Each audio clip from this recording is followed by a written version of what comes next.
introduction. So I want to make sure everybody knows who they are in the room with. It's a lot of cameras, so I will be talking kind of like this way, every which way. But as long as you guys can hear me, that's one of the biggest things. You guys can see us as well. I'm RJ. I'm originally from Philadelphia. I have been living in Medellin for going on 2 years right now, and I have had such a personal experience from a positive way in moving out abroad. So I look forward to meeting you guys both virtually and when you get here. Okay. My name is Kevin. I'm from Choco. I moved here to Medellin almost 10 years ago. I'm 30 and now I'm studying to be a dentist.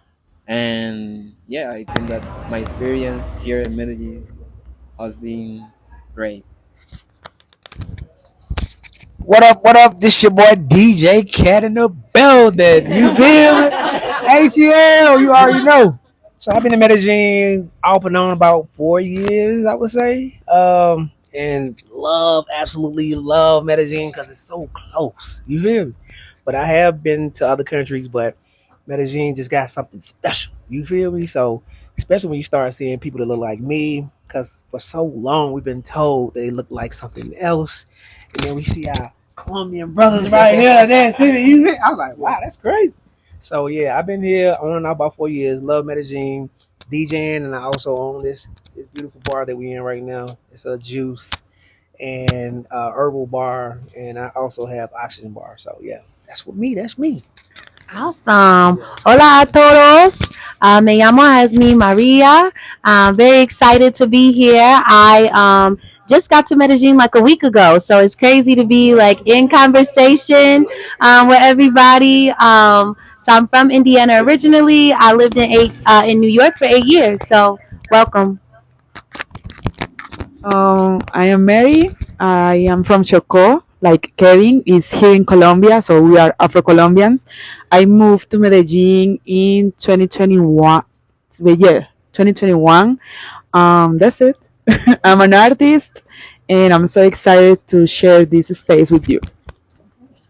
And then last but not least, my name is Micheleé from LA. All right, from Los Angeles, California. I have been in Medellin for 3 years and I jumped ship 11 years ago. I've been living abroad for 11 years, everywhere from Africa to the Middle East, now in South America. I love Medellin, obviously, and I'm an educator as well as an artist, designer. And yeah, excited to share space with everybody. And let's get started. All right, so our first question: what made you choose Medellin? Because all of us are not originally from Medellin. So whether you were born in Colombia or not, like, why did you choose Medellin? I want to know where. Ah! Hey, quick question before we start. Just check the comments. Make sure that the sound is good. I did see Yes, something please. somebody saying something about the sound. Yeah, I did see that too. Okay, I don't see 3 cameras right now. I did. I had to close my iPad because it kept pushing the volume back up. Okay. Like it just refused to be mute.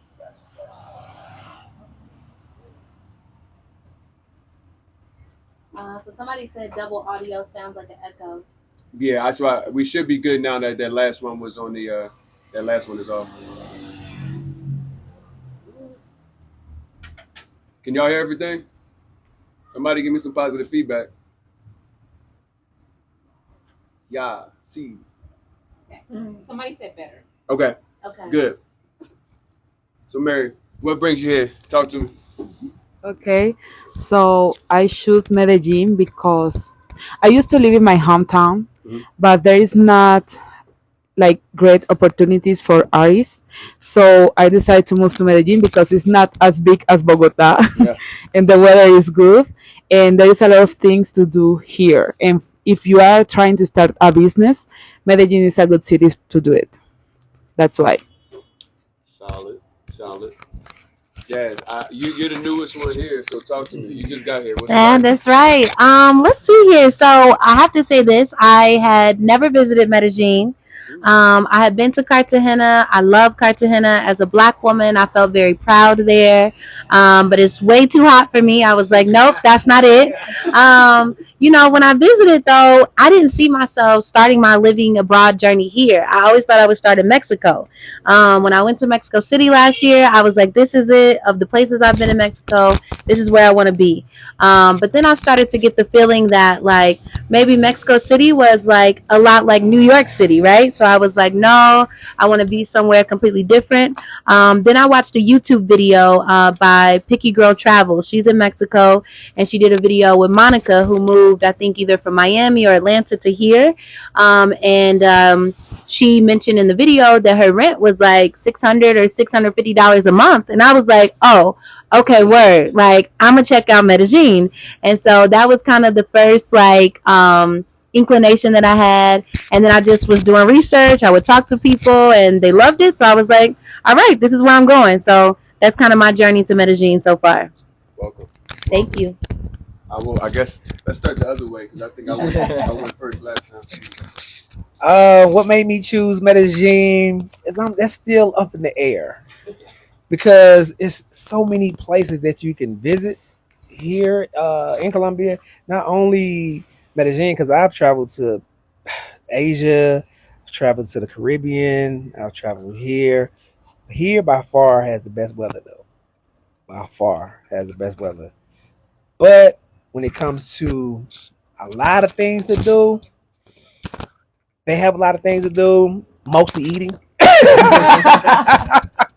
But I like it because of it's so close. So like I have parents that's still alive. Yeah. I'm almost in my 50s. So I have to go and check on my parents from time to time and making sure they're okay. And so me being here, it gives me a sense of peace and like a reset.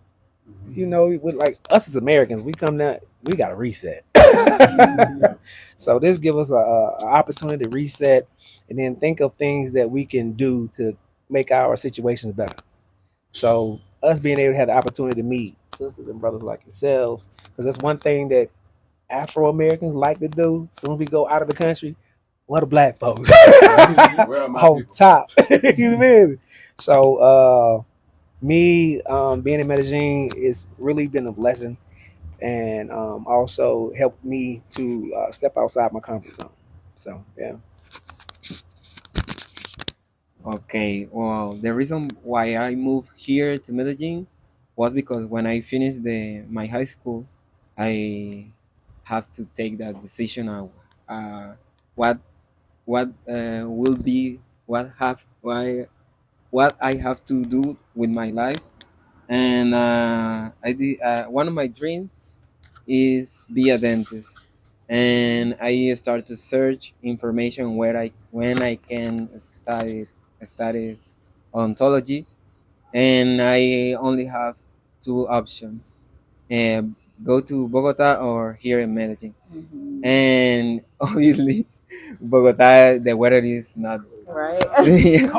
yeah, yeah. At the end of the day, And we're black people. Nobody. nobody like the cold places. And I decided to move here to Medellin, and I have a lot of my friends that they moved here too, and for me, has been a great experience live here in Medellin. Cool. Well, I came to Medellin because realistically, one, I was tired of running the rat race in the United States. No matter how much money you make, what happens is they just add it to the bottom line: the grocery bill, the gas bill, electricity, and you just look up and you're spending quality hard-earned money, which translates to time. And I was like, we have to leave. I've got to leave. So originally was going to only be in Medellin for 3 months, and then I was going to go to Mexico. I got to Medellin, and it's an energy that's in Medellin. I think that you can't really put words behind it. You can't tell somebody else. They got to kind of feel it for themselves. But when you get here and then you see a community that we have that is not just expats here and Afro-Colombians here, there's so many different ways of intersection and opportunities to learn from each other. I just don't think and obviously don't see that happening in all of the expat communities everywhere. So specifically with Medellin, it's got a place in my heart just because of what it's meant to me since I've gotten here. Hmm. For me, like I said, I have been living abroad for 11 years, and okay,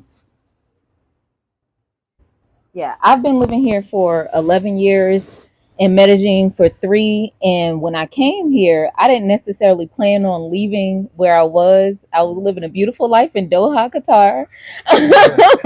I had a new apartment actually, so I didn't plan on leaving there at the time.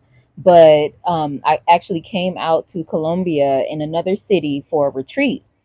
And being a traveler, I'm like, I don't want to. It's my first time in Colombia, my first time in South America. And I didn't only want to come to one city. So I was like, let me get there early and then bounce around to a few different cities. I've been to like 3 different cities. And the first day I was in Medellin, it was something, maybe energetically, maybe because I was in a desert for 7 straight years, that I got here, because Medellin is so green. And it's just, I'm like, I'm in the jungle, like I needed this. And yeah, and so like I literally made the decision, got home to my hotel that night and booked a one way, like I'm moving here. I gave myself like a month, and I went back, sold all my stuff, gave away stuff, to pack down to like 2 suitcases, maybe 3. And yeah, and I made the move here. But like what's kept me here is just, it's something like magnetic. I always say, like, I feel like it's more spiritual than just like physical things in a place, because you got city, I've been to beautiful cities and stuff like that, built community, found community, other places that I lived as well. But it is something that I really can't explain. Like, it's been a healing journey for me, and this is like a lovely place to be on that journey. So that's why for me. Nah, that's real. I feel like a lot of people are probably at home and watching this and trying to figure out like what is the difference between what like I'm thinking about doing and actually doing it. And a lot of times it's conversations in a community like this. If you know that the path has already been forged, there's you don't have to start off from fresh. When I first got here, there was a community, but there's a lot of people that come and leave, and not a lot of people that are staying. And I see now more a lot of people are staying longer, and I feel like Medellin at least is set up a lot more now to receive people, especially because a lot of us have been kind of anticipating what happens if the election doesn't go the right way. And it's not just what goes on in the streets. It goes back to the rat race in your pockets. Things are already high, and they're already talking about different things, and you know how that shakes out. So it's a lot of fear when you think about living abroad. But I would say anybody now looking is probably in a lot better place than 2 years ago, because people are realizing that once we got over the line and said, "Hey, man, I'm glad I'm not there anymore." We weren't like, "Let's close the door. That's it. Nobody else left." Everybody's like, "If you want to come, I can show you." So that is definitely important to keep in mind. I just want to say one thing. Um, for us, the Chocuanos, people who born in Chocó, Medellin is the first option always, because it's close Mhm. to our city, and there is a large community of Afro-Colombian people here, because in our territories there is not opportunities. We don't have, not even the basics. So Medellin is the big city for us, and it means like you expect to have a high quality life. Yeah. It's not always the case, Yeah. but we do our best, because I love my hometown. I would love to stay there, but it's not easy. If you want to build a dream or something like that, you need to move away. Yeah, I would like to say something too. For example, the reason why I moved here is because in Choco you can, for example, I want to study to be a dentist. There, you can, yeah, you can You do can it do it. because we don't have biggest university or something like this. And something that I want to say too is that, for example, this kind of vibe or this kind of energy that you mentioned, it's something that the people here is they was trying to to make that the people feel that when you come here, it's something that the paisas feel that they are really proud to share the culture, the value. They always trying to sell the city like they like this way, like this is a kind city, this is Yeah. a really nice place. Right. You definitely feel that welcoming Yeah. vibe here. Yeah, but for Afro-Colombian community. Right. Yeah. Right. And before we go, because I know we got a next question, I just want everybody to know at home, like, because Mary was saying something about the lack of opportunities in Chico and why, like, Medellin is like first option. Um, we have majority black cities in the United States. Take a consideration of how those cities are run. Now expand that and imagine if there was entire states that were all black and how governments and or local city governments and everything else would support and or not support them. So it's a much bigger thing that we come down here and see that is very, very similar to what's going on at home, but honestly maybe even a bigger scale, because we know what the cities that are black majority look like, and it's kind of crazy to think that there's a state and it's just so much bigger here, and the opportunity just to like share those things, we going through the same things. Exactly. It's Like we talked about, like if you're from a small town in Mississippi, mm-hmm. no shade or anything, but we already know, right? And I went to school in Atlanta, and the majority of people that I've met is like they're from Georgia, but from some small town or from some other state, and it's not that they don't love their hometown, just like you said, but it's like opportunity, right? Mhm. Yeah, same idea. Go for it, my bro. So one thing that I noticed in Atlanta was that, because Atlanta was known as the home of the black millionaire. Because one thing about Atlanta is oh, okay, one thing about Atlanta is in Atlanta, whenever somebody opened a business, other people of color would come and do business with that black person that opened up their business. And so that's how Atlanta kind of grew to be how it was. And so my thing is, like, I want to ask, in your community, like, when you go for dentistry and become a dentist, do you go back home or do you open your place here in Medellin? Man, I think that this is a really good question because, for example, in we in our territories we don't have only the poorness and all this stuff, but also we have some trouble with the group that not with the I don't know, Violence. yeah, with violence. And for example, if you have a business in this kind of places, you have to pay for To those to get groups. Like to the those mob, groups. on the mob Yeah. stuff. And this is a thing that maybe is not easy to deal with because, for example, if you are, for example, in my case, if I finish my career and I want to be dentist there, imagine that I put my clinic and all, and I have to pay maybe 3 different groups just for be there. Yeah, that protection. It's not really protection. It's just violence.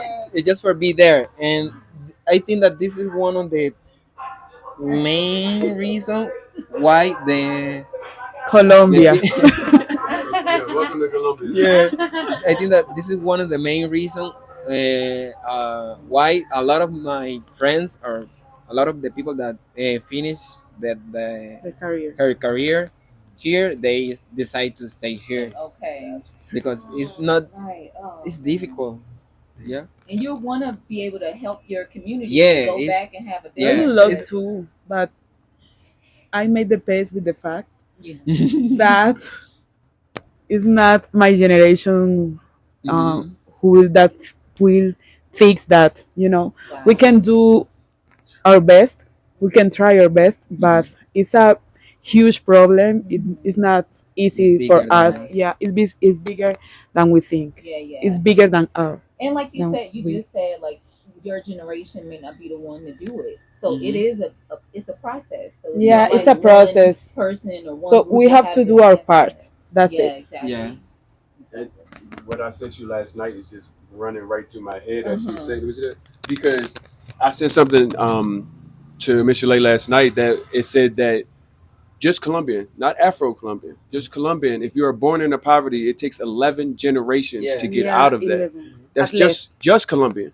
That's not Afro. And I want to hear from you, bro. Um, the scariest part about that is because I know how hard it is for Black people, and my great grandfather was the son of the slave master, and I don't even live in the United States anymore. My father was the first person to graduate from college in our family, and it didn't take half of 11 generations to do so. So to hear that and you say, hey, it might happen in another generation, I'm like, this one is like banging in my head right now because I'm like, it's that's wild. Look, I want to mention something related with this because, for example, in my case, I will be the first professional in my whole family. Congratulations. Okay, bro. and Right. something that maybe can make like a be with, I don't know how to say this, like a something that you can see. For example, a lot of Afro-Colombians, a lot of poor people here, they most of the dreams that they have in your mind is like a pay a house for my mom, for example. Mhm. For example, even in US, you say you want to say, hey, I want to be millionaire, I want to be famous. But here, the dreams that the most of the population is, I want to get a home for my mom. It's a huge difference. Right. Okay, so well on to the next question. You see, we can go on and on about this topic, right? It gets deep. Okay. The thing I just want to say is, wow, like, like that really hit home for me. And I think it's incredible that like you're on this journey, right? Like you made this decision, you're going after what you want, right? And then being like the first professional in your family, right? That's generations of folks who came before you. So I just had to say, like, that's absolutely incredible, and we want to support you in any way that we can, because that's incredible. And like I just, like, for me, I have a real passion for working with like young men, and I have this project called the Young Kings Project, and I'm just wanting to put more energy into it. And so that just really struck a chord with me. Thank you, Kevin. Thank you. Thank All right. So yeah, moving on. Because I want us, and that was also the purpose of us having this discussion, and also including our Afro-Colombian brothers and sisters, right? Because it gives you opportunity to see how we relate to each other, right? We're on a journey, but it's like they are as well, and we are here coming and having a common thing, but then on different paths as well. Okay, so the next question is, would have been some of the biggest challenges that you faced living in Medellin, like as far as social norms and things, and then how have you or how are you actively adapting to it? Food. I know somebody was gonna mention it. Somebody was gonna mention it. I think Paisa people lack of flavor. They don't know seasoning, nothing. No, aside from that, It's a thing. one of the most challenging things about living in Medellin, if you know, Paisa community is really closed. So I think it's difficult to reach them like in business or something like that. Okay. So I'm trying to keep my art business, and I am a black woman, so my art is about blackness, and I think they don't connect with my art, so they don't open a place for me. Yep. So I try my best, like in art galleries, and it's all over Colombia. It's not only Medellin. To be an artist is already difficult, but to be a black artist Right. is worse. Right. The black woman artist. Black woman artist. Artist. It's another All together. Yeah, that's it. And food. Right? I don't have much to add to this just yet. What was the question again? Let me just. What are some of the biggest challenges that you faced so far? Hmm. What's a challenge? Yeah. Social norms or something. Yeah. I mean, I think like I haven't had time to kind of assess things yet. Again, I can only speak to my experience, and I'm like grateful for the community that I've already started to form. And so I think that it's really about your mindset, right? Like I think if I came here a year ago, my mindset wouldn't have been prepared to handle challenges or even prepared to just navigate differences, right? So I think, for folks who are on their journey or thinking about moving abroad, I think like your mindset is really key. So prior to getting here, I really have been working on shifting my mindset and getting into a space of like a growth mindset. I think previously my mindset could be very like this or that, right? And so that's not directly related to the question, but I think it could help folks who are, working on potentially moving out of the country. Mindset. That is definitely probably like one of the biggest things I had to get readjusted with, or honestly, it's a whole new adjustment. America is a bubble, and outside of that bubble is the rest of the world. But when you're inside of the American bubble, you think everything runs as fast as in America. Everybody moves as fast. Everybody has the same values. Money is such an important thing in America that we often forget the things that you can't quantify: family, friends, connection. So when coming to Medellin, the biggest thing, especially being an entrepreneur, so I have to kind of ride as fast as I need to ride. That's not we're not it doesn't work like that. Colombia doesn't move as fast as New York does, or even the United States. And you start to, at first it kind of is like, this is annoying, but then you start to realize, like, you're looking at the people and realizing that the things that you put value on are of no concern to them. None. Cars, stuff, things. December is coming up, and Medellin is such a family time, and I see stuff that I don't see at home at all with my own family, with other families. So kind of reprogramming, having that right mindset when you come, because it's going to be a 180. It's going to be different. It's not going to move as fast as you are thinking it will, but that's beauty. There's beauty in that you have to kind of like realize with everything. So Jazz is right. Your mindset is 100% going to play into your adaptation into anywhere. Colombia, Mexico, doesn't matter. You take you wherever you go, but you also have to realize that when you get there, you have to look around and kind of see, hey, I'm not doing these things and they're not doing these things. There's a reason behind it. Well, I think that the food, like Mary said, and I think that another thing that is important is, for example, for me that I come from the Pacific Coast, the music, the way that you express yourself is really important. And here, for example, it's not a lot of place when you can go and maybe listen the music that you love. I think that this is one of the things that I have to add to all the comments. And yeah, it's difficult to find a place when you feel real comfortable with the vibe, with the music. I think that. Okay, so the difficulties that I have experienced here would be the stigma of black men trying to be with females, and all black men don't think the same. And so that stigma plays into you trying to have a longevity stay. Because the first thing they think is when you try and get an apartment, so who you bring into the apartment? Right. Like, why everybody got to be on that? Right. You know what I'm saying?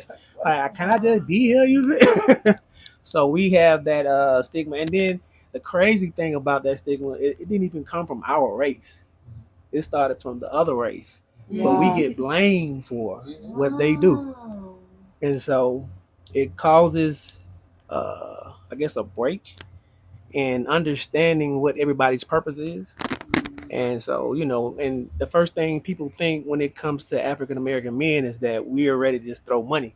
That's what they see on social media. And everybody ain't throwing money. You feel me? So those are some of the difficulties that I've experienced here in the spaces that I'm in. Because I'm a DJ by trade. So I have DJ a lot of different parties. I got music from India, Asia, Brazil, Afro-Brazil, Afro-Colombian. I got it all. So I'm able to maneuver in different spaces because I have access to music. And so me trying to connect with people from different backgrounds is easy for me. But it's just that part where people think that black men are predators and we not. So yeah. For me, like I said, I'm already 11 years in, and so a lot of the things that I think will be a challenge to a lot of people, I kind of got like my own methods of adjusting to different places, so I don't really see a lot of things as a challenge. It's just like, oh, let me figure it out real quick. And I'm also very fortunate to just be like, I'm lucky a lot of times in like the things just kind of find me, right? So I was kind of worried about how would I find community here, right? Because living in other places, I've been a part of helping to establish, community, like as far as with familiar people, like with expats and stuff. But it's like, you want local friends and things too. And I have been used to like having a job, like as an educator, like going and teaching in the school. So naturally, some of my coworkers become my friends, so I don't have to worry about that. But here it's like I got to start from scratch. And I remember, just for example, as far as community, I was just sitting in a cafe like my first week here and was wearing something that I made. And a couple ladies, black ladies were sitting across from me. And before I was walking out, they asked me like, hey, where did you, my friend wants to know where you got your, I had on a kimono that I made. And she was like, she wants to know where you got your kimono. And I was like, actually, I made it, And so she was like, well, she's an artist too, and that's how we got connected. And she happened to be Afro-Colombian. Both of them were, right? Angelica. And yeah, and so I was like, so that connected me already. It's a creative community, black women, local black women. So I'm like, thank you. Like I didn't even have to do a lot of work, right? And so, but yeah, that was I kind of have the opposite of that. But there is another one, dating. That's another conversation for another day. Because I have not quite adapted to that yet. So that, yeah, again, a later day. But let's move on. Let's move on. Let's keep the conversation going. Okay, so a pressing question, right? How do language barriers affect your experience navigating Colombia or a new country? And what have you done or intend to do to combat those challenges? I would say language is definitely something that you need. You don't have to come fluent by any means. I'm not fluent, but you have to have the willingness to learn. Some people are really stubborn when it comes to language. Like I've known people that have been here for a year and don't know how to order like water at a restaurant. That doesn't make Where sense. they're like watching me order and they're like, wow, you're really doing it. And I'm like, this is the most basic thing. And I know you've been here for a very long time. And when you find this out, it just is, you have to come once again with the right mindset and open mind. Can you get around? Yes, but you could possibly be taken advantage of and not even know it. Just a couple of words would have let you know. But I would say 100% come start learning the language. Hello, how are you? People here are very friendly. In the United States, people walk down the street, don't look in your eye, don't say hello to you. Everybody is hello, how are you? And expect you to Buenas. say, hello, how are you? Like, those things are just common things that you're running into the street here. I do think it's important to make certain that you at least start trying. And then there's so many people that will come and help you gladly. The man to my left has helped me since I've got here as far as with local Spanish, because it is very localized in places that you go. Quechimba is not used in other places. So you have to they've been mentioning paisa. that is a person that is from Medellin. Everywhere has their different. You mentioned Chicoan, so just learning some of these things and being open to people wanting to help you, because a lot of times it's a culture and language exchange. Like they're practicing their English and you're practicing your Spanish, and we're learning together. So open mind. That's all I say. Absolutely. Yeah. All the Americans explain first. We're gonna tell our experience and we got it. Okay, so for me, I would say it's not really hard. It's not really hard. um, because I would say on both sides, both are trying to learn. So when they hear you speaking English, they like, wow, how you say that, and then I'm saying the same thing. How you say that? So we kind of back and forth, giving that dialogue and learning and teaching one another. Even when you jump in the Uber, you jump in the cab, there's always that dialogue, and first thing, because me, I'm like this, I'm like, hola, ¿cómo estás? ¿Tú hablas inglés? No, no inglés. ¿Por qué? So they start laughing, and it's that whole dialogue back and forth, and then, it's kind of easy. It's not hard, and they don't make it hard. So, I mean, my experience has been pretty easy. So. Yeah, I don't have too much else to add to that. I'm really excited to become more fluent in Spanish. I mean, for me, travel is about new experiences. And so, every day I'm looking for opportunities to practice my Spanish, to get better, to like learn new words. So again, I just kind of will always come back to like mindset and like being open and like, I hear people say like, oh, your Spanish is so good. I'm like, listen now, I'm not there yet, but thank y'all for, boosting my ego a little bit, I'm gonna keep going. Okay.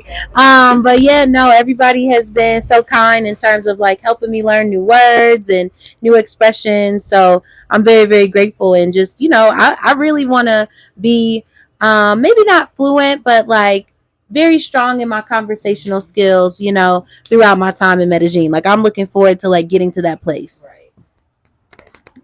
Right. And I think that's what matters as a language instructor, right? Because I teach English as well. And so I always say like it's really about your confidence because a lot of us like in the US, we have to choose a language in school. Like in high school, you start either learning, usually it's French or Spanish, right? And so of course I chose Spanish in high school and in college, but we didn't really learn how to apply it. This is a common conversation. I know all the words, vocabulary, how to conjugate a verb, all of this. However, when it comes to putting together a sentence, it's like no puedo.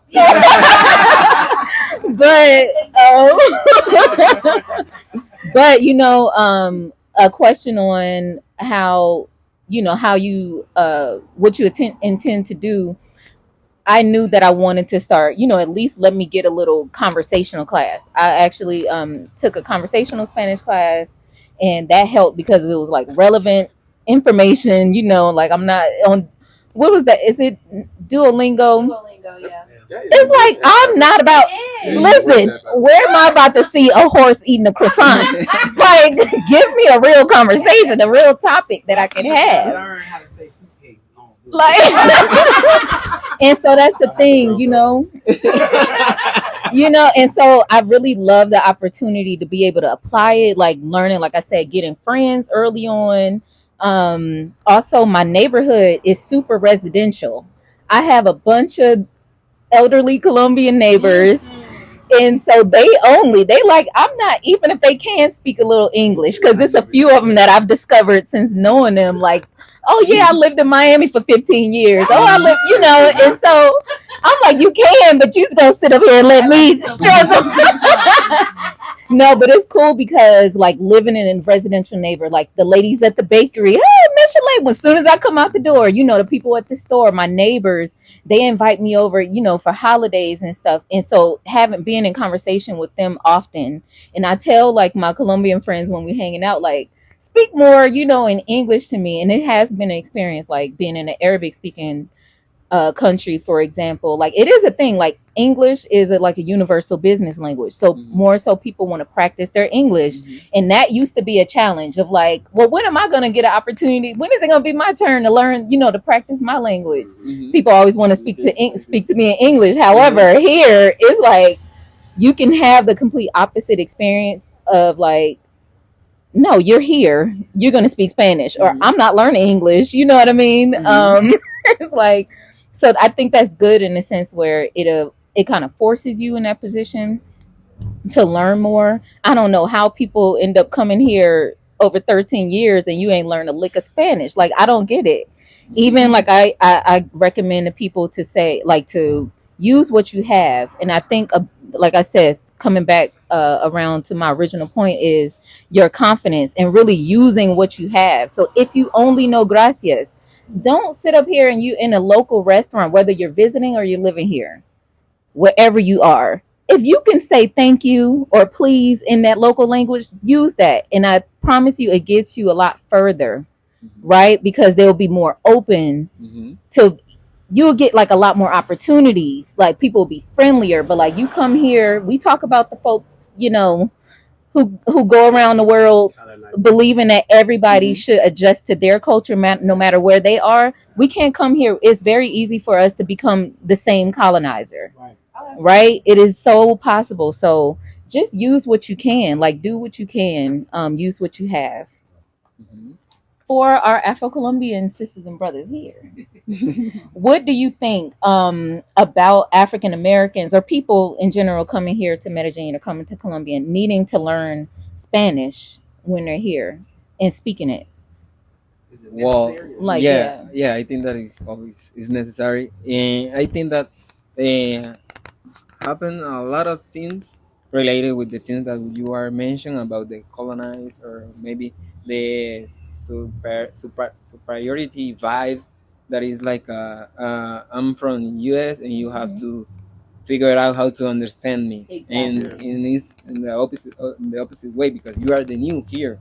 You have to learn how to communicate. Exactly. And in some cases you can see that people is like I'm telling you, speaking English to somebody that is from here and they don't understand. Right. It's like a frustrated, like because they don't understand, and it's like whoa, you are the new here, Right.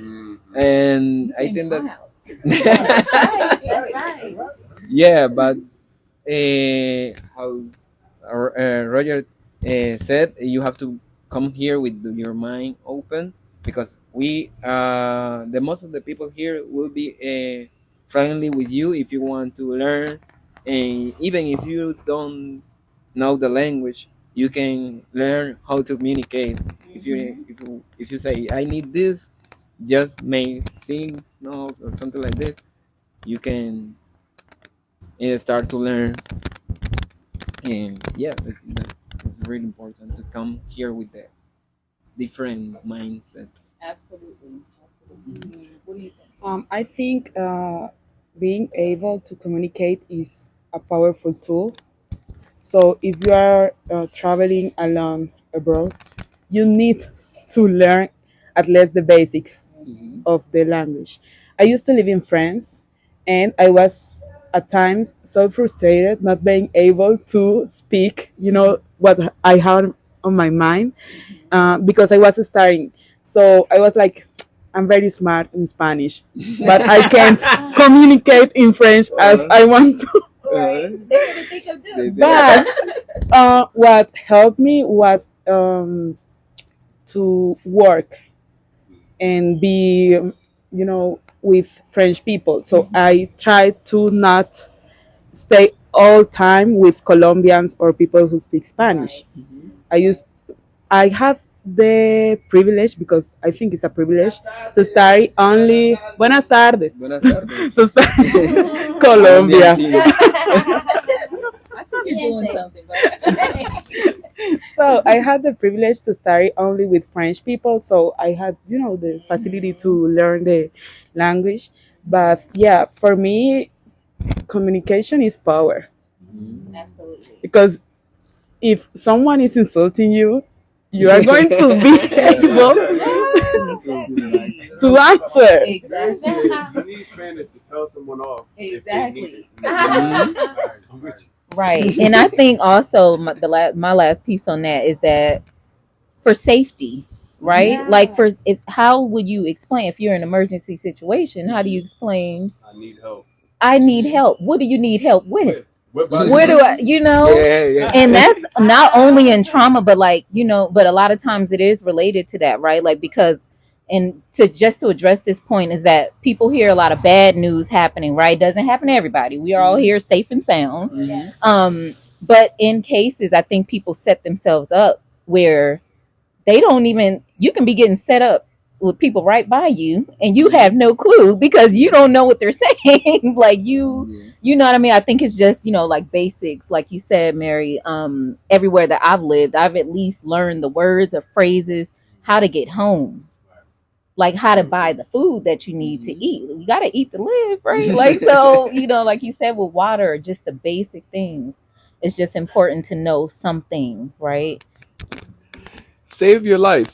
So I'm a person that is allergic to peanuts. There was a person that was down here who was also allergic to peanuts. Thank God we have a real live community. Yeah. Because of 2, 3 in the morning, main man ate something and didn't know like how to say I have a peanut allergy. So the food had peanuts in it. He ate it in his house. No one in the entire chat knew him. He was just in there. Somebody went to his house at 3 in the morning, was able to go talk to the ambulance, get him into a hospital. Shout out to Royal because she didn't even know that guy, and she went over there and actually helped him. But something like that, like how do you come out of the United States not knowing how to say I have an allergy that could kill me, or does this have this in there? It's really really important just to like prepare yourself. Like Right. you're going in, you don't go into a swimming pool in a trench coat. Why would you come here not knowing just basic things? Basic. That's all. Adulting. Okay. Okay. Also, from an Afro-Colombian perspective, what does it mean to have so many African Americans coming to the city, like in interactions or whatever? What's your perspective? What are your observations? Okay. I think that we can avoid the topic that the gentrification is a problem here. It's something that we have to talk about it because I don't know. I think that the last couple of years, the people start to stigmatize the tourism that or the people that decide to live here because they say, oh, if a lot of gringos come to here and the bills coming up up Yeah. and I can even pay my rent, I can even pay my food, my own food. I think that the gentrification is a problem, but at the same time I think that it's really interesting to the exchange with a different culture, with a different communities, and more in my case for the Afro descendant community. But I'm in the middle because I know that the gentrification is a problem, but I would like to interact with different cultures and a different person. I don't really have really. I don't think that I don't have a really. I don't know. Good question, good answer or not good answers, and not like I have like a both side of it's like it's a problem if a lot of people come here because I think that the problem is this: if you come here, if you didn't know how much is the price of for a regular rent, and you start to overpay, and the people that are on chart is like, oh, they are paying like maybe 2 million Colombian pesos. Right. You are paying me 1 million. Exactly. You have to go out here. I As a think that business one, system. yeah, Mm-hmm. I think that one. I don't know. I think that you have to be able to to make a research about where are you planning to live, where are you planning to move, and at the same time, like, if I move here, I think that you have to be in your mind that that will impact in a negative way in the people that live here. Okay, make it done. So we close. No more. I'm joking.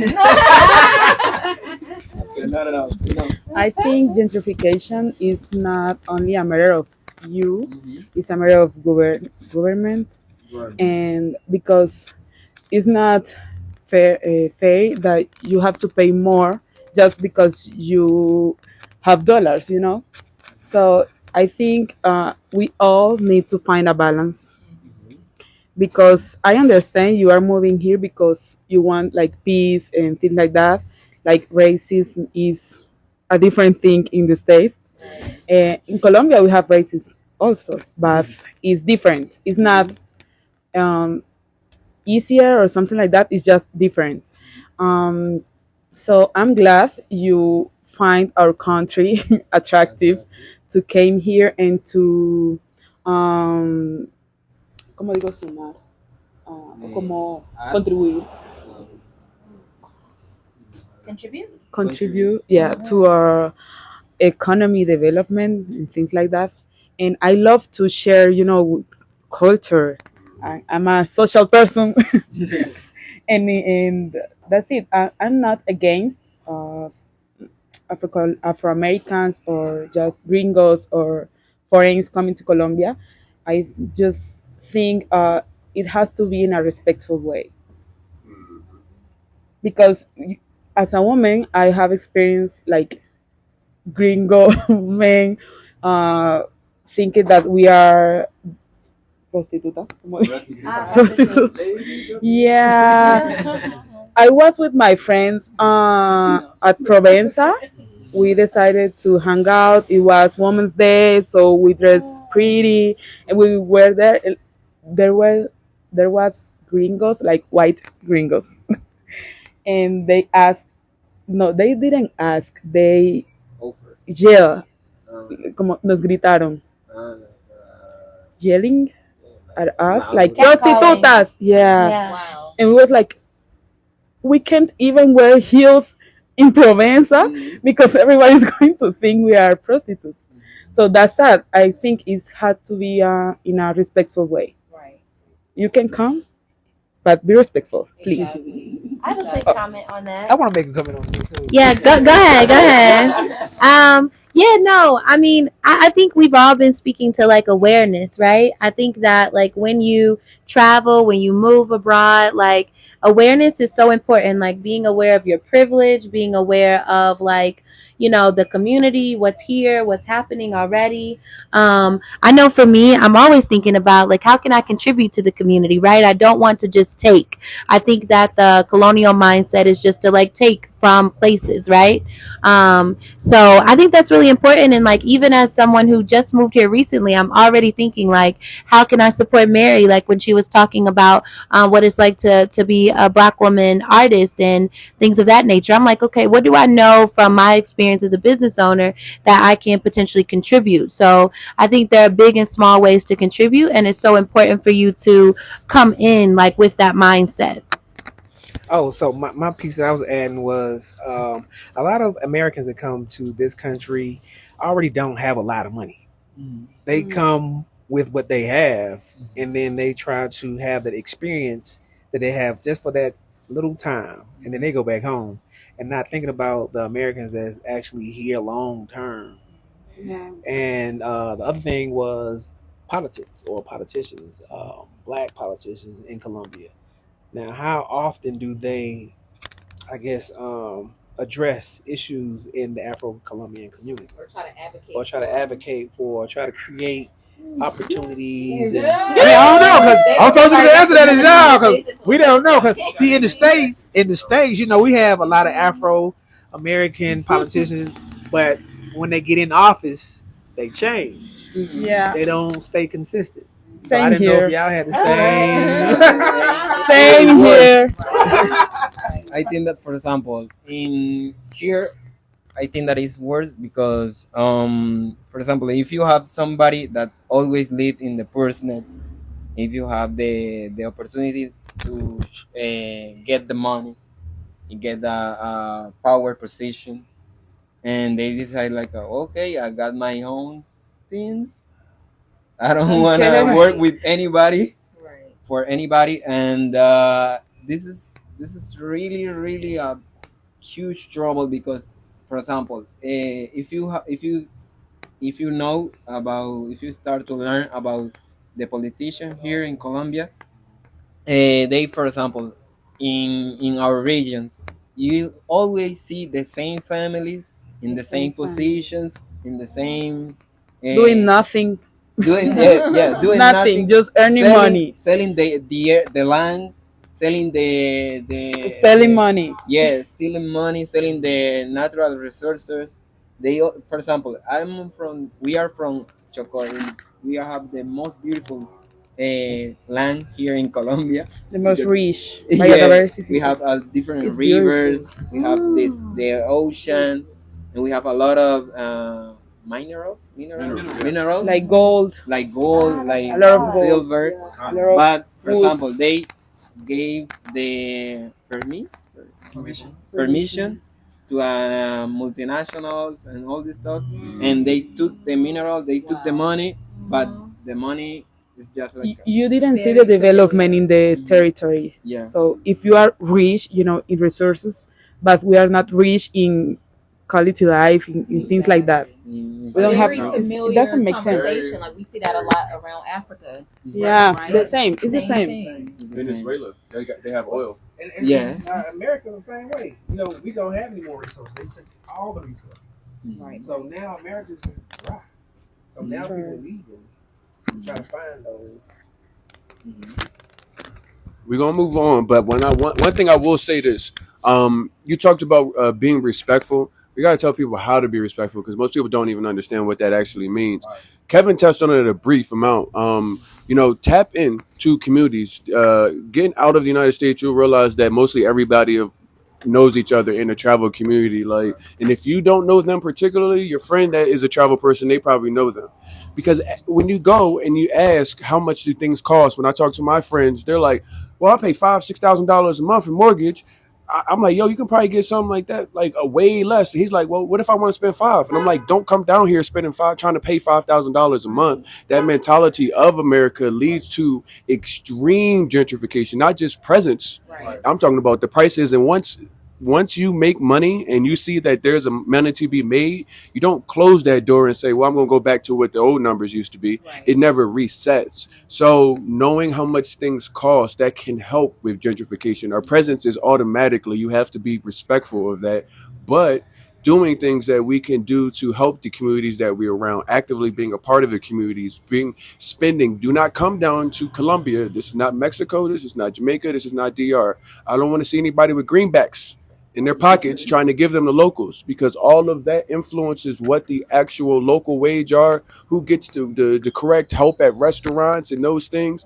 So do your research. Some people have put together plenty of resources for you to look at. You just have to take the time and educate yourself. Right. That's how you fight gentrification, and at the same time with realizing, hey, I'm here in a place, but I can do my part of the same also. Absolutely. That's one of the most important things for me. That just originally in this conversation, I wanted to really just have us address expat etiquette, right? Like there are, listen, because you affect not only us who are just here doing it, just like you touched on, DJ, like with people coming here for a short time, right? For a good time, not a long time.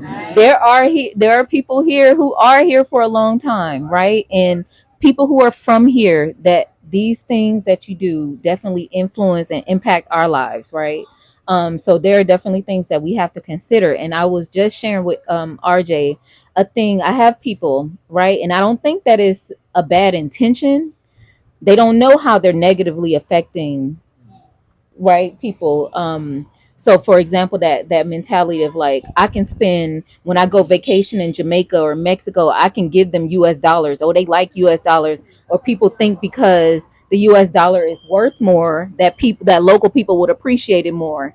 And a thing that I shared was very interesting. living in Cairo, Egypt, I would have people that would come and visit, or I know people, that come and visit. And so we're eating at a restaurant, for example, and you think, oh, I'll give them a tip in US dollars, like a $2, $5 tip in US. So what does that mean in a local currency? However, it's not what you think, because they actually can't even go and spend that US dollar, whether $5, $1 at the exchange place. They didn't even accept below a $20 bill, and it had to be after a certain year. So you're not really doing something with your US dollars, and that just addresses that superiority complex that people have. And as Black people, we can also do the same thing if we're not, aware of what we're doing. So just consider that. Please don't come down here.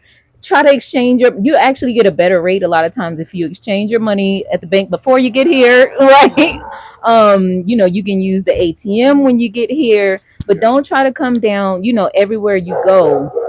I've seen it done in Africa. I've seen it done here, in Colombia. So just be mindful of things like that. Like it's also a respect thing, and understanding how you are negatively impacting things longer term.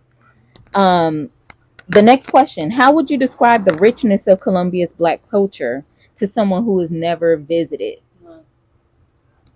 I want to hear from you because you just got here. Everybody else is kind of settled in. What that?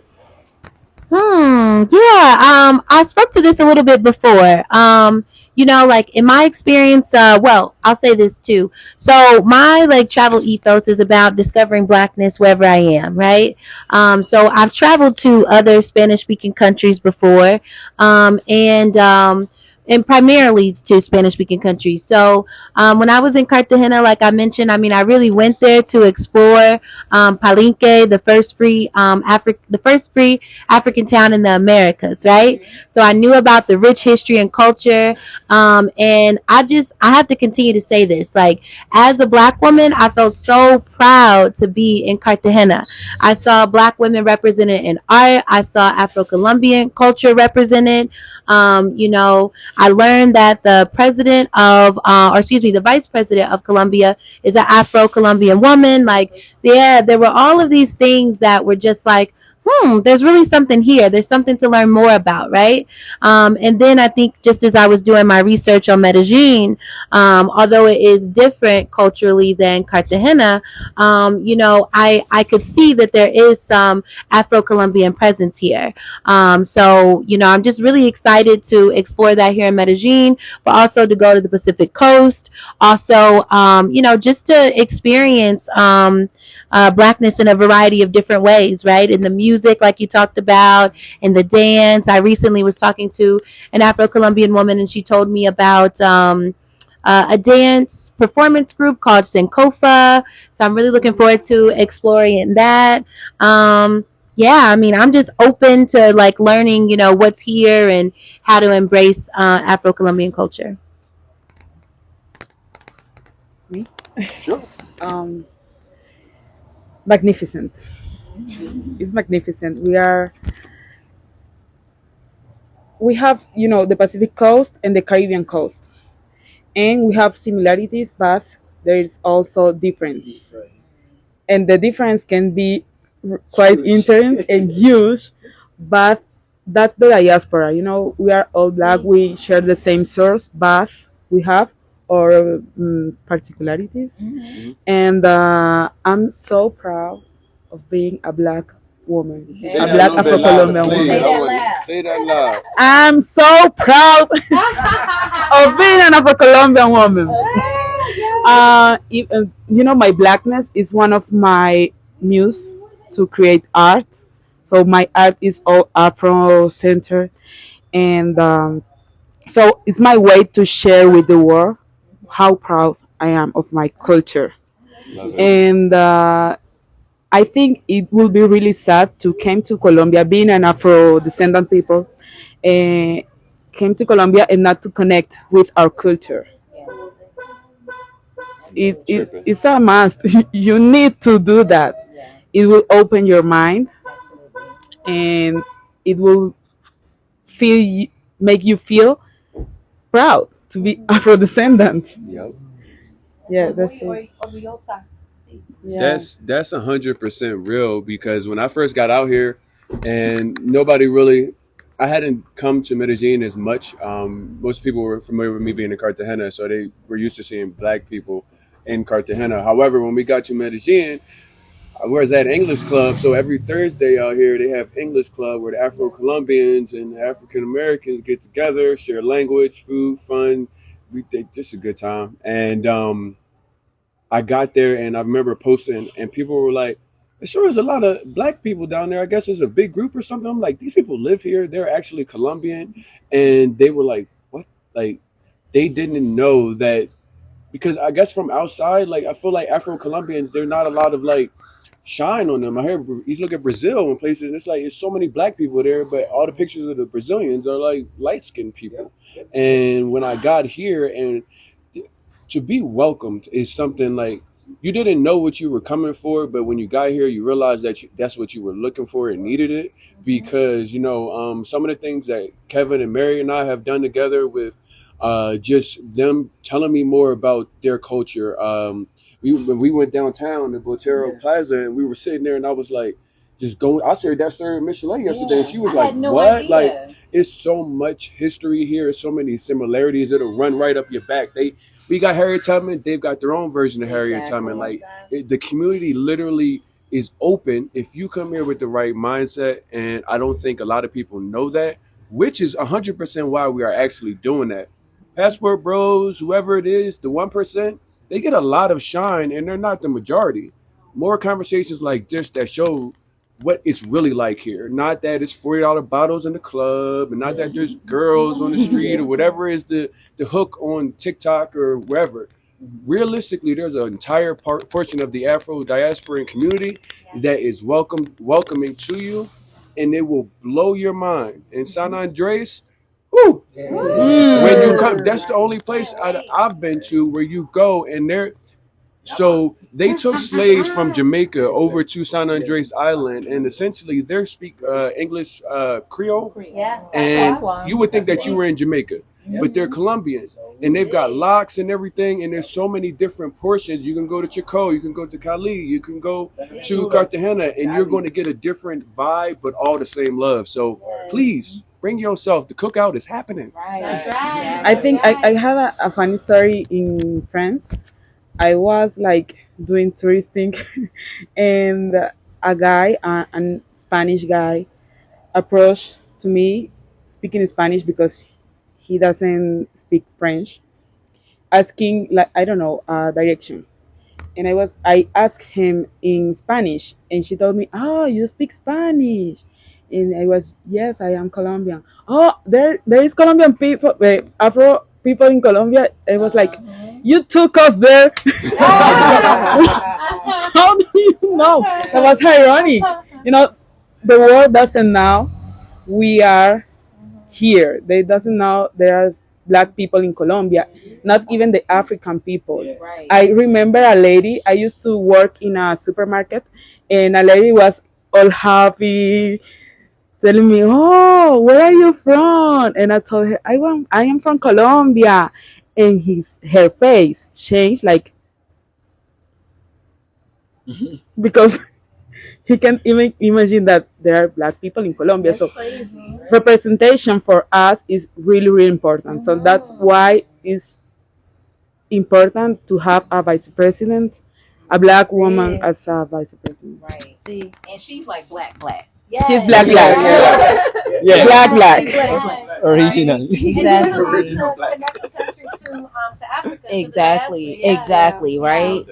That is a very big important thing because, and I've actually had that same experience in Africa, like living and traveling and throughout Africa is like, oh, there are black Americans and y'all can travel, right? Like, and that's like, it's a big thing. But as far as the richness of Colombia, like everybody has spoken on so far, is so rich and diverse. That was a very big important point to make, is that you can go to the coast, to the northern coast, to the South Pacific coast, always in the coast. Oh, right. Yeah, because as black people, we love the warmth. No, but it's history that goes with that as well. Exactly. There's history. Exactly, right? So a lot of people actually, good point. A lot of people do not know, are not aware that there was slavery here, that there, slave ports, like completely ignorant to that fact. Now, myself I have a degree in Black Studies. So naturally, I am more interested in that, especially as far as, on the cultural side, going to different places. I'm looking for the Blackness already, for the history, not just to have fun and so on that, having their own Harriet Tubman, Casilda Dembele, right? A lot of people, right? You got that right at the Black Georgia. Because I actually did my research in as an artist and designer and educator, right, and a lover of history and of Black history. I created like T-shirt designs, finding Black Colombian like historical figures and showing the relation, right? And so I actually I designed a T-shirt with Harriet Tubman, who happens to be my favorite person in history, and Casilda Dembele, and they were born in the same year. Oh no, 1 year apart. Casilda Dembele. And she, so and I learned her story of being enslaved, and she actually went off and established a free town, right, and went back just like Harriet Tubman to bring more people to freedom. So the same history, and we don't know that a lot of time, right? And so I in particular like to connect that history and make other people aware. And so I found through doing a lot of research, like there are other people, right, like Bencos Biojo, who established Palenque. A lot of times people don't know that history even exists, right? And so I found myself educating a lot of even Colombians about that history, because we think about history, but like when it gets to Black history, it's like it gets even more narrow. That history, because we think about history, but like when it gets to Black history, it's like it gets even more narrow.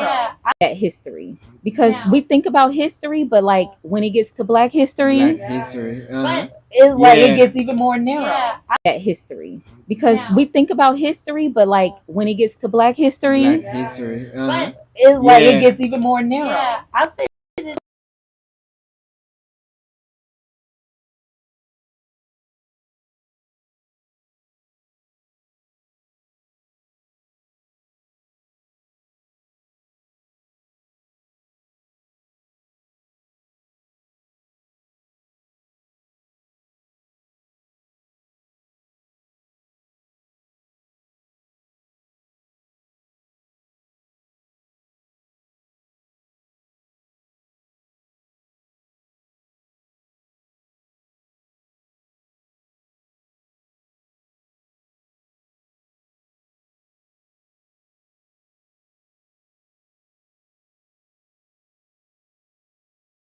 Of acceptance or something, a reclaiming of African culture in some ways in certain communities, that kind of creates a larger dialogue that allows for more folks to be aware of African culture and history here. But again, that's not in every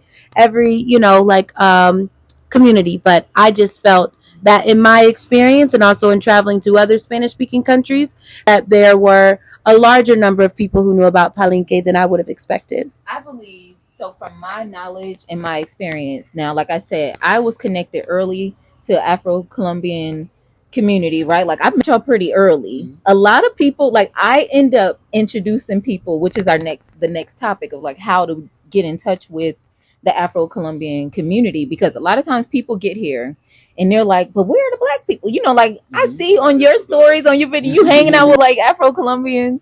And the thing is, and I think a lot of times also a funny part is that walking down the street, sometimes I don't know. I'm like, are you going to speak English or Spanish? I don't know, and they come to me, and I'm like, hold on. But that was my first experience of like, they're assuming that I'm Colombian. And like, we got a very similar swag to us even. I have been to other countries where there are Black people, like native Black people, and I can tell that where they're from, right? They can tell where I'm from. I get here, and it's like we don't know who is who. We wearing the same kind of clothes, our hair. You know what I mean? I'm like, even me with with a fade and tattoos and nose ring, and they got it too. So it's like nothing is really setting me apart like from Afro-Colombians. That's been my experience, right? Like we have similar swag, and again, on top of that, similar history. I feel like I was very privileged to, again, very early on, be attached to the Afro-Colombian community here, and there is a movement, I believe, of reclaiming that blackness because it's definitely not everywhere. As an educator, right? I taught English here as well, and I brought this topic up, right? I bring up controversial topics to my students, right? I had a conversation with my Colombian students, and they were not all Afro-Colombian. I actually had one Afro-Colombian in my class, and I brought up the topic of racism in Colombia because I'm already knowing that it exists, right? I know the history. I know that it exists. The one Afro-Colombian in my class said that we don't have racism in Colombia.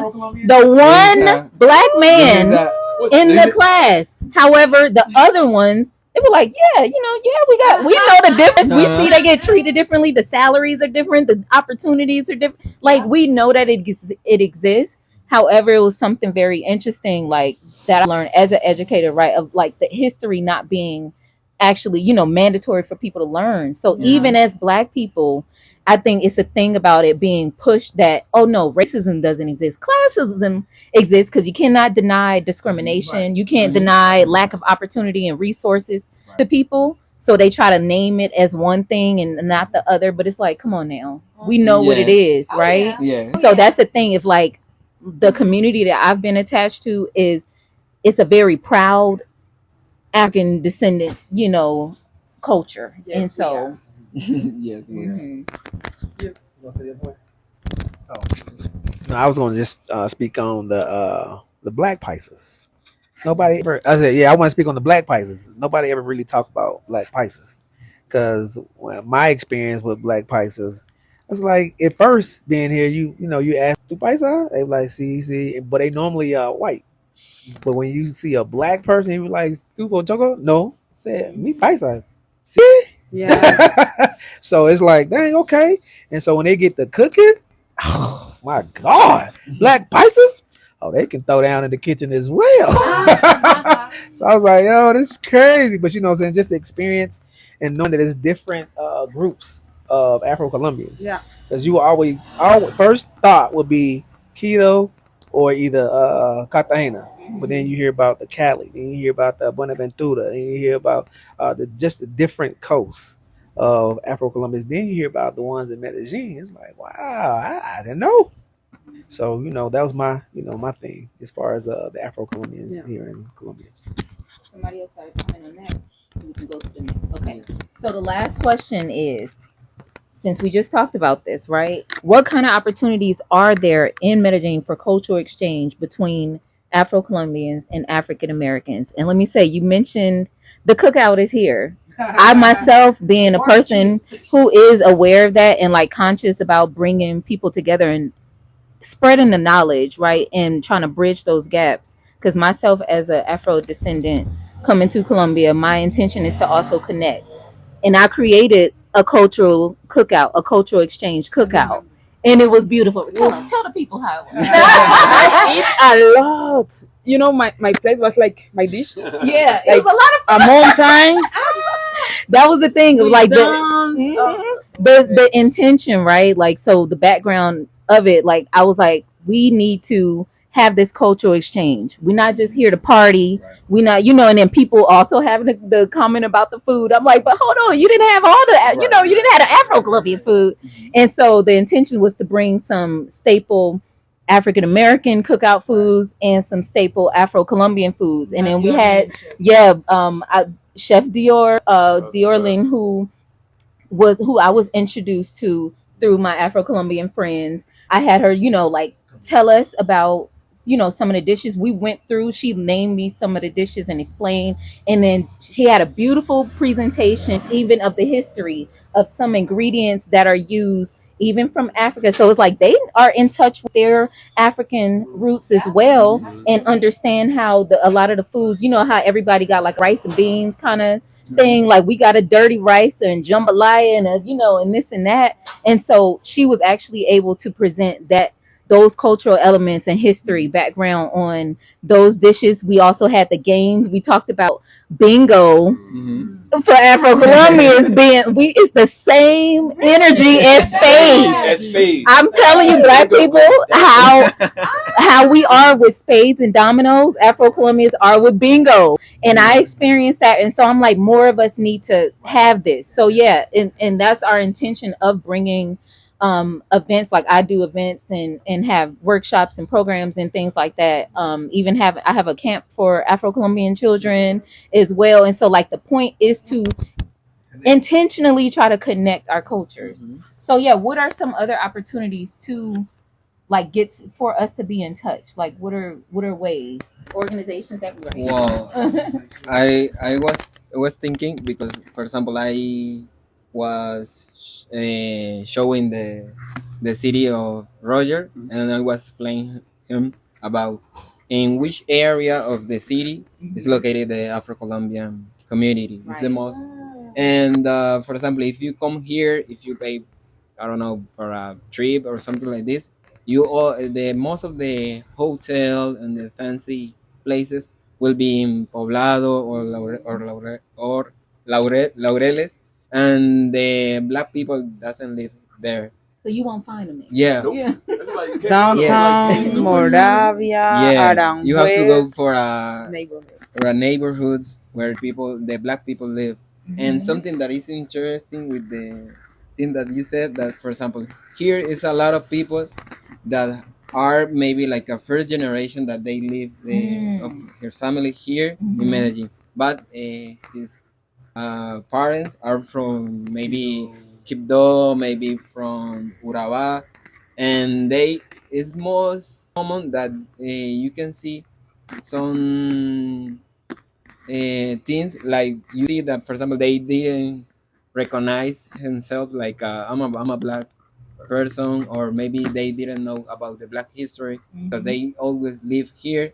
And when you grow and live here like the only black on the neighborhood, you have to adapt.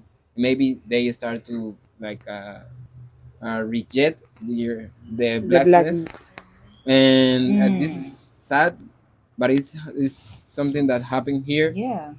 And I moving to another topic, the place that I think, or maybe I recommend you to connect or hang out with the black people is going to the neighborhood, and maybe going to an event that, for example, I born and raised in Choco, but I moved here. The most of the people that I met was in maybe in a concert, maybe in an event, maybe in Jenny something. Lau. Yeah, maybe in a Jenny Lau is a party. club.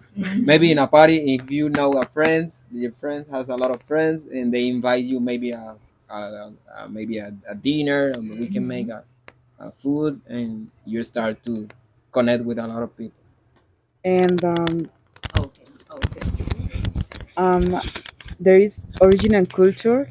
It's they are building community. You know, through events. They have ¿cómo es que se llama? Black Joy. The Black Joy Parade. They're always hosting events. They are the ones who made this English club. Is Afro-Colombian, Afro Center, Afro Descendant People Center, and that's it. I support what you say. You need to. It's not like I came to Colombia, so I'm going to wait if Black Colombians came to me. No, you need to go where we are. Exactly.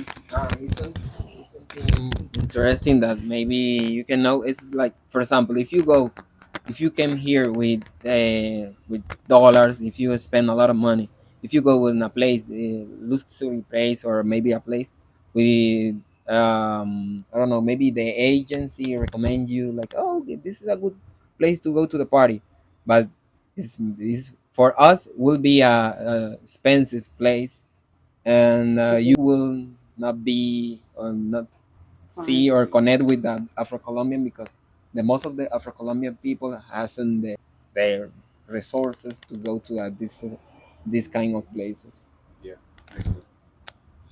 Only thing I was gonna add to that was like events that you can actually, well, us as Afro Americans and Afro Colombians can create is something that we used to have in the States, with Freaknik.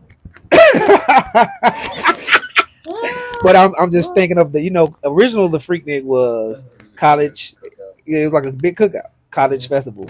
But one thing that we would do is, when you come, you have to bring somebody with you. And so most African Americans would love to go to the coast, but they don't know enough about the coast.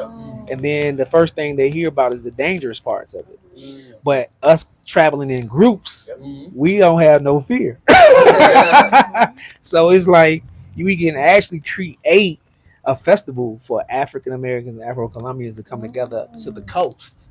Yeah. And then, because one thing I know about African Americans, we like to invest in black stuff. And the only reason why we in these areas because this is what we know as a safe. But us coming to Quito and Barabantillo and different areas, we would come and we'll break. Hey, what they tell a freak dick? They break bread. They break. I mean, like when I say they spend all their money in that area. They spend all that money in the area, and they actually build up the community just by just a weekend. One weekend. And it's blacks. That's it. Traveling together, that is definitely important. As you get out here, please, DJ, when you first started, you mentioned something like it's easy to get to places. Yeah. From Medellín, you can get to Cali, Cartagena, $25 one way. So the opportunity for us once you get here to travel together to go see some of these other places, it is definitely already. It's not even in the works. It's here. If you guys don't know, we are a travel group, and we do curate opportunities for African Americans to come to these diasporic places and connect with their brothers and sisters like we're doing here. So when you come to Medellin, we've got Origin and Culture. Shout out to them. They do plenty of events. I think next week is the Black on Black show. That's going to be fun. There's so much black stuff that's here. Like there's Negro Fest, there's Flavor Fest, and they're like art, culture, music, food, dancing. It's a big party. I remember like when I first got here, my cousin was here and he happened to come during Flavor Fest, and that was the first time I went. And he was like, "Why didn't you tell me?" And I was like, "Well, I just got here in March or wasn't here." And this is the craziest thing I've ever seen. Like it was just so much blackness, and they mentioned the Black Joy Parade. So picture a Colombian second line, like how they do in New Orleans, where it's just a celebration of, and there's Viche going, which is a local. Right, basically moonshine. It's like a black do it all drink for everything. Both medicinal, is for celebratory reasons. Spiritual. How was that? Spiritual, exactly. Like the blackness here is just such an amazing portion to see, and I don't think it's enough of it being shown. So that is why we're here. That's why we're here for these conversations.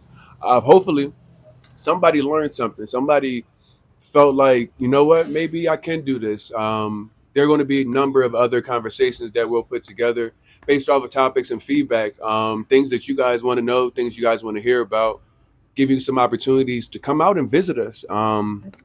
Things are launching tomorrow, so you're going to get some really good opportunities to learn how to move, how to come travel, what's the best way.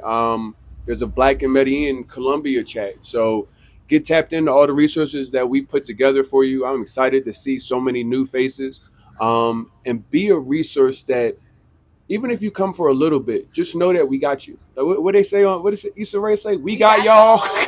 We got y'all. That's what this is about. Yeah, so I really appreciate everybody just getting together on short notice. I got this message at 9 a.m. on Friday, and we here on Sunday afternoon because we know that the people at home need to see this. They need to see us and hear that we're okay and we're doing great and probably better than most people would think. And let them know that the Afro-Colombians are here to help welcome you, help share these resources and ideas between each other. So I just want to say I appreciate y'all as always. Absolutely. Yeah. Absolutely. But yeah, we like I said, being 11 years free. 11 years an expat. there are a lot of things, that are important that we don't get connected to. And I, like I said, being a very lucky girl. Thank you, universe. Like, I really am a lucky girl. I got ushered into the like living abroad community, as a Black woman too, being put in touch with a travel community. Shout out Passport Heavy, Jabril with Passport Heavy. I mean, Passport Heavy didn't exist then, but Jabril did, right? So I reached out to him and he put me in touch with Nomadness Travel Tribe. So shout out to Avita with Nomadness. And I was put in touch with a community of Black and brown travelers when I didn't know where to start, right? Like, that was very early on, 11 years ago. And while they were doing the work, trying to inform people, trying to introduce people and find resources, I was able to, to come into that. And so, like I said, Harriet Tubman being my inspiration, I'm trying to help a lot of y'all be free too. And so, and do it right. So, like I said, it's very important to not come over and do the same things that we saw and that we still see happening, of gentrification, of colonization. We can come over and be the same colonizers, even with brown skin. Yeah. So we have to be very aware of that, and that's the point of being in touch with our people on the grounds, people who are from here, and yeah, to share more resources and just show how similar we are and celebrate our differences as well. So with that, we want to end off with also sharing how we can support. I know my sister Mery here is an artist, and she is on a mission to get herself to Paris, right? And so she is running an initiative right now. So what are ways that we can support you? And also, Kevin, we talked about language, and you are a language instructor, right? And RJ is your actual one of your students. And so yeah, share with the people viewing, like, ways that we can support y'all, and also for anybody else, how we can support your business, your initiatives. Okay, so as for me, now I'm making a fundraising to reach my goal to go to Paris, because I have my first international exhibition, and the launch event is on December 7th. So I need to go there. I deserve to go there. So I know it's a short time, but I'm positive. It's possible. Universe loves me. You love me. So give me your money. No. No, any way you can you can help me is welcome. Right. You can make donations. You can give me advice. Advice. Remember, so I was telling Mery how, like, it's not always money that you can help people get. People can donate airline points, or right, like, there are different resources. There are different things that we know that she might not be aware of, or other people might not be aware of, to help. So if you are watching, we are a community of, we're supportive, right? Like, no matter where we are, we are resourceful and supportive. So we can make it happen. All right. Yeah, we are going to make it happen. We are gonna make And it if you happen. came to Colombia, you want to buy art, please always look for Black artists. Exactly. Please. Yeah. Well, something interesting. Well, I'm a Spanish instructor. As Roger is one of my students. And if you want maybe a class, or maybe if you want to learn more in Spanish, I can help you with. And Even yeah, virtually, right? yeah, even virtually.